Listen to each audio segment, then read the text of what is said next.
حیا کی غایت یہ ہے کہ آدمی اپنے آپ سے حیا کرے۔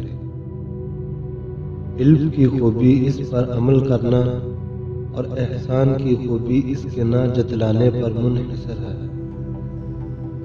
بری عادت پر غالب آنا کمال فضیلت ہے۔ متکبر کی پہچان یہ ہے کہ غصہ ضبط نہ کر سکے۔ کسی بھی نیکی کو حقیر نہ جانا۔ کسی پر طعن کرنے سے آپ کے اندر اخلاقی خرابیاں پیدا ہو جائیں گی۔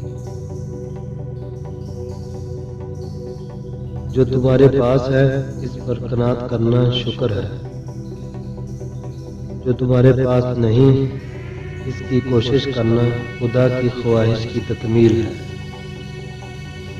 سب سے بڑا حسد کسی کے ساتھ اپنا مقدر تبدیل کرنے کی خواہش کرنا ہے۔ دانا وہ ہے جو اپنا محاسبہ آپ کرے۔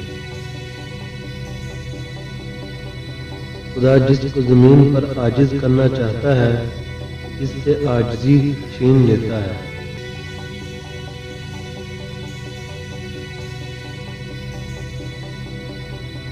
مغرور آدمی بے خبری اور غلط فہمی کا شکار رہتا ہے۔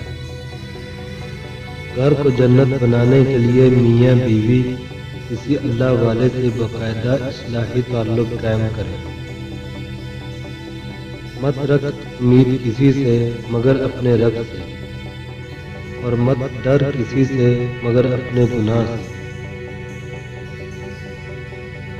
جس نے دنیا کو جس قدر پہچانا اسی قدر اس سے بے رغبت ہوا۔ تلوار کا زخم جسم پر ہوتا ہے اور بری باتوں کا روح پر۔ بیگانوں سے نیکی کرنے سے عمر دراز اور رزق فراغ ہوتا ہے۔ کشادہ روئی اور شیریں زبان سب سے زیادہ سبب مغفرت ہوگا۔ ہر دین کے واسطے خلق ہے اور اسلام کا خلق حیا ہے۔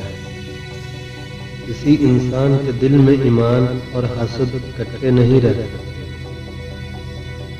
نماز پڑھیے اس سے پہلے کہ آپ کی نماز پڑھی جائے۔